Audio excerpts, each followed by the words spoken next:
एक बात हॉनेस्टली बताओ, कितने लोगों को लग रहा है कि बाकी सब ने प्रिपरेशन शुरू कर दी है और सिर्फ मैं ही पीछे हूँ? अगर तुम भी ऐसा सोच रहे हो, तो ये वीडियो एंड तक देखना, क्योंकि शायद तुम उतना पीछे हो ही नहीं जितना तुम सोच रहे हो। और आज मैं तुम्हें सिर्फ रोड मैप नहीं दूंगा, बल्कि ऐसी प्रिपरेशन का प्लान दूंगा जिसे फॉलो करके कोई भी स्टूडेंट, चाहे उसने अभी स्टार्ट किया हो या पहले से पढ़ रहा हो, अपनी प्रिपरेशन को सही डायरेक्शन दे सकता है। So hello everyone, I am Ayush and welcome to NG code. आज हम लोग बात करते हैं कंप्यूटेशनल थिंकिंग के क्विज 2 के एग्जामिनेशन की, जो कि आपका होने वाला है 16 अगस्त को। अब काफ़ी कम दिन बचे हैं, जैसे कि लगभग अपना 19 से 18 दिन यहाँ पे बचे हुए हैं। तो अब थोड़े थोड़े क्या कहते हैं, स्टूडेंट अपना प्रिपरेशन की तरफ ध्यान देना स्टार्ट करेंगे कि एग्ज़ाम आने वाला है, तो हम पढ़ना स्टार्ट करते हैं। ठीक है। तो जो लोग अभी तक प्रिपरेशन नहीं किए हैं, जिनको कोई गाइडेंस नहीं है, जो कि स्टार्ट करना चाहते हैं प्रिपरेशन, जो कि अटके हुए हैं, बस सोच रहे हैं कि हम प्रिपरेशन स्टार्ट करेंगे। ठीक है। तो सबसे पहले तो मैं एक मिसकंसेप्शन क्लियर करता हूँ। सीटी का जो सिलेबस है क्विज 2 का, दैट इज़ वीक 1 to 8। ठीक है, दैट इज़ वीक 1 to 8। ठीक है।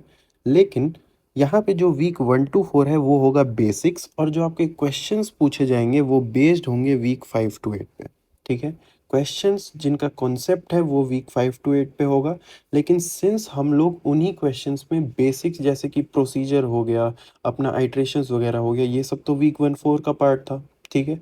तो उसको भी हम क्योंकि यहाँ पे यूज़ कर रहे होते हैं, इसलिए अपना जो सिलेबस है वो है वीक 1 to 8 का।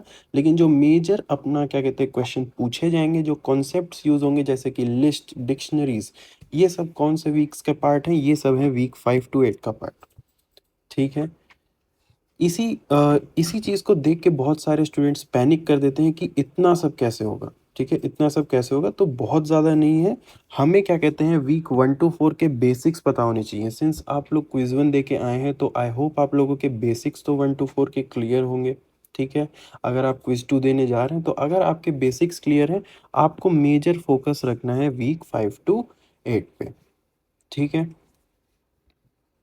तो सिंस अब हमें सिलेबस पता है कि सिलेबस है अपना वीक 5 to 8 तक मेनली, और बेसिक्स अपने वीक 1 to 4 के होंगे, तो इसीलिए हमें अब एक प्लान अगर पता हो, तो हम अपनी प्रिपरेशन को क्या कर सकते हैं, स्मार्ट वे में अपना आगे बढ़ा सकते हैं, जिससे हम कम से कम टाइम में एक बेस्ट प्रिपरेशन कर पाएँ और अपने एग्ज़ाम में सबसे अच्छे से स्कोर कर पाएँ, और सबसे अच्छे से हम लोग सीख पाएँ चीज़ों को।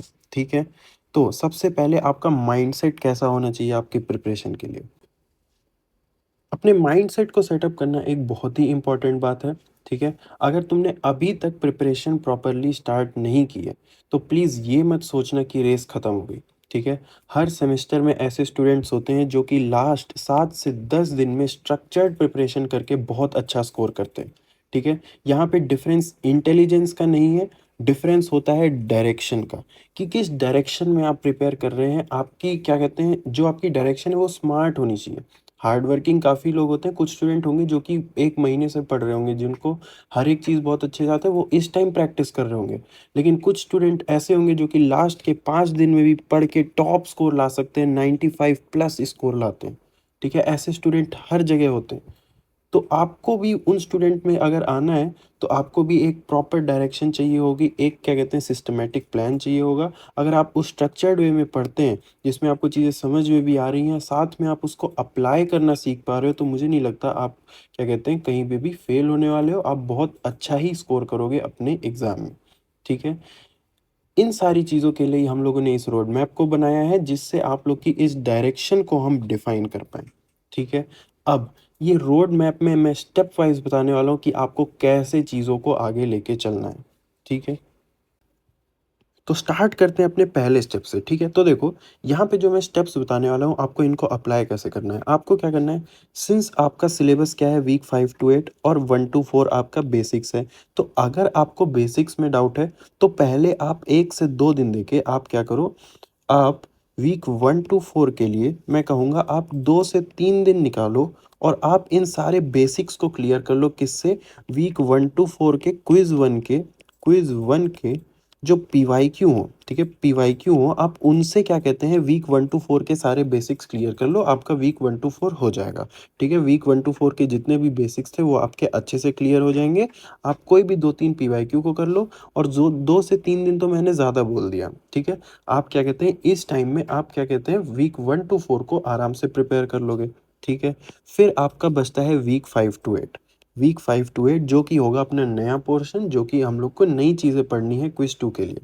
तो इसमें आपको क्या करना है, आपको हर एक वीक को उठाना है और उससे ये स्टेप्स अप्लाई करने हैं जो कि मैं अभी बताने जा रहा हूँ, ठीक है। स्टेप्स क्या हैं अपने, सबसे पहले आपको क्या करना है, थ्योरी करनी है। यानी कि किसी एक वीक को उठाया आपने, सबसे पहले उठाया वीक 5 को, ठीक है।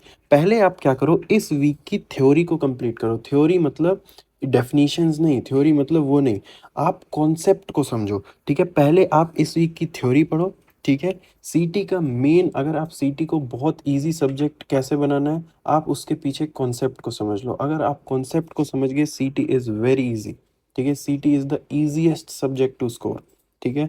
तो सीटी में कॉन्सेप्ट समझना सबसे ज़्यादा इंपॉर्टेंट है।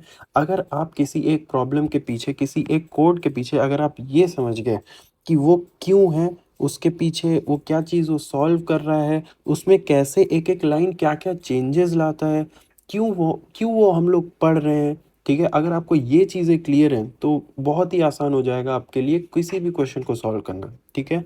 तो पहले आप क्या करो, उस वीक की थ्योरी को कंप्लीट कर लो। थ्योरी कंप्लीट करने में आपको ज़्यादा से ज़्यादा 2 घंटे लगेंगे मैक्सिमम, अगर आप बहुत धीरे धीरे भी पढ़ रहे हो थ्योरी, ठीक है, तब भी आपको 2 घंटे लगेंगे, ठीक है। 2 घंटे में आप एक वीक की थ्योरी कंप्लीट कर चुके होगे, तो आपने समझो वो एक वीक कंप्लीट कर लिया।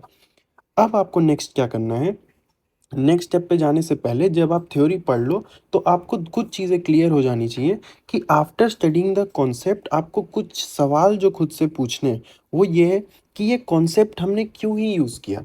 तो क्यों यूज़ किया वो आप खुद से पूछो, ठीक है। ये किस प्रॉब्लम को सॉल्व कर रहा है, ठीक है। जो भी हम लोग कोड लिखते हैं वो किसी प्रॉब्लम को सॉल्व करने के लिए होता है। तो अगर आप किसी भी कोड के पीछे, किसी भी कॉन्सेप्ट के पीछे आप अगर ये समझ जा रहे हो कि ये क्यों है, ये क्या प्रॉब्लम सॉल्व कर रहा है, अगर आप ये चीज़ समझ गए तो काफ़ी ईज़ी हो जाएगा आपके लिए, ठीक है। फिर आप ये देखो कि अगर आप ऐसे अपने दिमाग में सोचा करो कि अगर इसको क्या कहते हैं ट्विस्ट किया जाए, अगर इसी को हम एग्ज़ाम में कोई चीज़ ट्विस्ट करके पूछ दें तो क्या मैं उसको बता पाऊँगा? तो आप खुद ही से अपने मन में सोचा करो कि इसके अलग-अलग वेरिएशंस कैसे हो सकते हैं। अगर एक ही कॉन्सेप्ट के आप खुद से समझ गए कि अलग-अलग वेरिएशंस कैसे बना के मैं उनको सॉल्व कर सकता हूँ, तो बहुत ईज़िली हो जाएगा आपके लिए सिटी में आगे बढ़ना, ठीक है? आपको हर चीज़ बहुत आराम से समझ में आ रही होगी, ठीक है? तो अगर तुम एक बार कॉन्सेप्ट समझ गए, तो चाहे तुम्हारा ऑब्जेक्टिव क्वेश्चन हो, ठीक है? वो भी तुम्हें ईज़ी लगेंगे, या फिर तुम्हारा एप्लीकेशन बेस्ड क्वेश्चन हो, वो भी तुम्हें आसान लगेंगे, ठीक है? अब हमने क्या कहते हैं जब थ्योरी कंप्लीट कर ली तो हमारा नेक्स्ट स्टेप क्या है? नेक्स्ट स्टेप है हमारा ग्रेडेड असाइनमेंट। ग्रेडेड असाइनमेंट में क्या है? जब आपने एक वीक की थ्योरी कंप्लीट कर ली, अब आपको कॉन्सेप्ट्स पता हैं, अब आपको सीखना है कि आप इसको अप्लाई कैसे करोगे, आप इसको अप्लाई कैसे करोगे। अगर आप अप्लाई करना सीख गए, तब तो फिर कुछ आपको क्या कहते हैं सारी चीज़ें आ जाएँगी वहाँ पे, ठीक है। तो अप्लाई करने के लिए आपको प्रैक्टिस करनी पड़ेगी, और प्रैक्टिस करने के लिए the best resource you can take is the graded assignment, ठीक है। ग्रेडेड असाइनमेंट से डायरेक्ट क्वेश्चंस उठ के आते हैं अपने एग्ज़ाम में। जब मैंने पिछली बार अभी रीसेंट क्विज़ वन हुआ है, जो अभी हम लोगों ने रीसेंट क्विज़ वन देखा, उसी में लगभग 2 से 3 क्वेश्चन सेम टू सेम जीए के थे, ठीक है? 2 से 3 क्वेश्चन सेम टू सेम जीए के थे। एक भी लाइन का या एक भी वर्ड वेरिएबल किसी चीज़ का डिफरेंस नहीं था। सब कुछ सेम था। तो GA is the most important resource जहाँ से आप प्रैक्टिस कर रहे होगे, ठीक है? तो जैसे ही आपने थ्योरी कंप्लीट कर ली, आप लोग बढ़ो किसकी तरफ? ग्रेडेड असाइनमेंट की तरफ, ठीक है? ये one of the most important resource है। इसमें से 2 से 3 क्वेश्चन या फिर 3 से 4 क्वेश्चन रिपीट हो ही जाएँगे, और अगर नहीं भी होंगे तो जीए में जिस तरह के क्वेश्चन हैं उसी टाइप के क्वेश्चन आते हैं, ठीक है? कॉन्सेप्ट वही यूज़ होते हैं, थोड़ा-सा वो लोग इधर-उधर करते हैं क्योंकि सिंस आईआईटी मद्रास है, वो लोग जानते हैं कि आपसे एग्ज़ाम में कैसे क्वेश्चन पूछने हैं, ठीक है? क्विज़ 1 ईज़ियर साइड पे था, हो सकता है क्विज़ 2 थोड़ा-सा टफ साइड पे हो, तो आप लोग अपने कॉन्सेप्ट, ठीक है, जो कॉन्सेप्ट है, उसको आपको अपनी पीक पे रखना है, आपको कॉन्सेप्ट बहुत अच्छे से समझना होगा, ठीक है? आपको जीए के आंसर मेमोराइज़ नहीं करने, आप ये मत सोचना कि आप जीए को क्या कहते हैं मेमोराइज़ कर लोगे, आपको जीए को मेमोराइज़ नहीं करना है।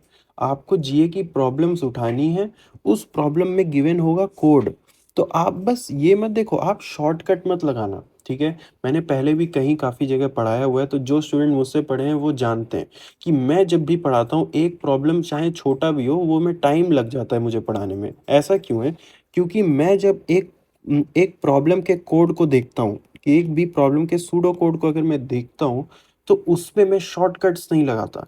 मैं उस सूडो कोड को लाइन बाय लाइन हमेशा एक्सप्लेन करता हूँ, और मैं हमेशा अपने स्टूडेंट्स को भी बताता हूँ कि अगर एग्ज़ाम में आए, एग्ज़ाम में तो आप लोग वहाँ पे समझ जाओगे कि हाँ, ये पैटर्न फ़ॉलो हो रहा है, आप जल्दी कर रहे हो। लेकिन प्रैक्टिस के टाइम हमेशा एक-एक लाइन सूडो कोड की रीड करो और देखो कि वर्क कैसे कर रहा है। अगर व्हाइल लूप है, तो व्हाइल लूप में आपको पता होना चाहिए कि वो एक-एक कार्ड को उठा रहा है, अब एक-एक कार्ड पे वो ये वाला फंक्शन लगा रहा है, अगर ये कंडीशन है तो ये हो रहा है, लेकिन अगर ये कंडीशन नहीं है तो ये हो रहा है। तो आपको हर एक चीज़ सूडो कोड की पता होनी चाहिए। अगर आपको हर एक चीज़ पता है तो आप लोग सिली मिस्टेक नहीं करोगे। क्विज़ 1 में आपने देखा होगा कुछ-कुछ जगह पे क्वेश्चन ऐसे थे, जहाँ पे क्या किया गया था, छोटी-छोटी मिस्टेक स्टूडेंट से हुई और वो बहुत सारे स्टूडेंट से हुई। ठीक है? तो आपको इसी चीज़ को मैनेज करना है। आपको क्या करना है, आपको अगर कॉन्सेप्ट सारी तरीके से आते हैं, ठीक है? कॉन्सेप्ट अच्छे से आता है, तो आप मिस ही नहीं करोगे। वो जो छोटी-छोटी जगह है, वो आप वहाँ पे मार्क्स स्कोर कर लोगे और बाकी स्टूडेंट से बेटर हो जाओगे। ठीक है? तो इट इज़ मोस्ट इम्पोर्टेंट कि आप जीए को एक बार प्रॉपर्ली सॉल्व कर लो, 2 से 3 क्वेश्चंस आपके आ ही जाएँगे। और अगर आप जीए को कर लेते हो, फिर अगर आपने एक बार थ्योरी कर ली, फिर आप जीए को कर लेते हो, आपके जितने भी कॉन्सेप्ट्स आपने थ्योरी में पढ़े थे, वो ऑटोमैटिकली रिवाइज़ हो जाएँगे, ठीक है? CT is a subject of practice and not a subject of क्या कहते हैं, अपने स्टडी को वो अपना थ्योरी को क्या कहते हैं, रटना। आप सीटी में थ्योरी रट के कुछ नहीं कर पाओगे। आपको क्या करना होगा, आपको प्रॉब्लम्स को प्रैक्टिस करना होगा। आप ज़्यादा से ज़्यादा प्रॉब्लम्स लगाओ, छोटे-बड़े किसी भी तरह के, ईज़ी, मीडियम, हार्ड, किसी भी तरह के आप प्रॉब्लम्स को लगाओ, लेकिन प्लीज़ प्रॉब्लम्स को सॉल्व करो एंड टाइम दो। हर एक प्रॉब्लम पे टाइम दो, हर एक प्रॉब्लम को अच्छे से समझो। एग्ज़ाम में आप उतनी ही तेज़ी से कर लोगे, ठीक है? जितना टाइम आप प्रैक्टिस में देते हो, उतना टाइम आपका एग्ज़ाम में बचता है। ठीक है? तो काफ़ी आसान हो जाएगा आपके लिए एग्ज़ाम में। तो सिंस जब आपका ग्रेडेड असाइनमेंट हो जाए, तब आपको नेक्स्ट स्टेप पे आना है, जो कि है प्रैक्टिस असाइनमेंट। अब सिंस आपका एग्ज़ाम है 16th को, तो अभी काफ़ी ज़्यादा टाइम है, ठीक है? अभी काफ़ी ज़्यादा टाइम बचा हुआ है, काफ़ी ज़्यादा मतलब लगभग 20 से 18 से 20 दिन बचे हुए हैं। तो अभी आप क्या कर सकते हो कि आपने 1 वीक का थ्योरी कर लिया, फिर आपने क्या कर लिया, जीए कर लिया। अब आप क्या कर सकते हो, ये ऑप्शनल है, लेकिन रिकमेंडेड है, ठीक है? ऑप्शनल है, बट इट इज़ रिकमेंडेड कि आप क्या करो, आप इसका जो वीक आपने अभी जीए किया है, आप उसका प्रैक्टिस असाइनमेंट भी कर लो, ठीक है? प्रैक्टिस असाइनमेंट में क्वेश्चंस का जो लेवल होता है, वो जीए से थोड़ा-सा ज़्यादा होता है या फिर थोड़ा-सा ट्रिकी होता है, मैं कहूँगा, ठीक है? प्रैक्टिस असाइनमेंट के क्वेश्चन आपके लेवल को चेक करते हैं, प्रैक्टिस असाइनमेंट आपकी अंडरस्टैंडिंग को स्ट्रॉन्ग करते हैं, ठीक है? Shows you some new and tricky question patterns. Practice assignment आपको थोड़ा-सा क्या कहते हैं, नए तरीके के क्वेश्चन दिखाता है, ठीक है? प्रैक्टिस असाइनमेंट आपके कॉन्सेप्ट्स को एक और नए तरीके से आपको सोचने में मदद करेगा, ठीक है? इसीलिए practice assignment is a good resource. अगर आपके पास टाइम है, तो आप प्रैक्टिस असाइनमेंट करो, वरना आप स्टेप 3 को स्किप कर दो, अगर आपके पास टाइम नहीं है, ठीक है? अगर टाइम नहीं है, तो आप क्या करो, स्टेप 3 को स्किप कर दो, वहाँ पे कोई दिक्कत नहीं है, ठीक है? फिर उसके बाद अगर आप पीए सॉल्व करते हो और आप कंफर्टेबली आप पीए को भी सॉल्व कर पा रहे हो, मैं आपको गारंटी देता हूँ, आपके 90 प्लस सीटी में कहीं नहीं गए। ठीक है? अगर आपको पीए किसी भी वीक के पीए को सॉल्व करने में आपको क्या कहते हैं, ज़रा-सा भी क्या कहते हैं, डिस्कम्फ़र्ट नहीं होता, आप सारे क्वेश्चंस को पीए या जीए कोई भी क्वेश्चन हो, आप इज़िली सॉल्व कर पा रहे हो। आपके सीटी में 90 प्लस कहीं नहीं है। मेरे खुद के स्टूडेंट्स ऐसे हैं जिन्होंने क्विज़ 2 में 100 आउट ऑफ 100 स्कोर कर रखा है, क्विज़ 1 में 100 आउट ऑफ 100 स्कोर कर रखा है। ठीक है? तो काफ़ी सारे स्टूडेंट हैं जो कि कर लेते हैं चीज़ें। तो आप भी कर सकते हो, आप किसी से कम नहीं हो, आप सब क्या कहते हैं स्कोर कर सकते हो, it is not that hard, ठीक है? फिर उसके बाद आता है the most important thing to do before an exam. अगर आप ये नहीं करते हो, आपकी प्रिपरेशन को कंप्लीट नहीं मान सकते, ठीक है? किसी भी एग्ज़ाम प्रिपरेशन को कंप्लीट करने के लिए उसके प्रीवियस ईयर क्वेश्चंस को ज़रूर ही लगाना चाहिए, ये सबको पता होगा, ठीक है? आप पीवाईक्यूज़ को अगर सॉल्व कर लो, अभी जब हम लोग क्विज़ 1 का क्या कहते हैं एग्ज़ाम देख रहे थे, उसमें मैंने क्या किया था लास्ट 5 पेपर्स को, ठीक है? लास्ट 5 एग्ज़ाम पेपर्स को मैंने एनालाइज़ किया था, ठीक है? और मैंने वो स्टूडेंट्स को प्रोवाइड किया था।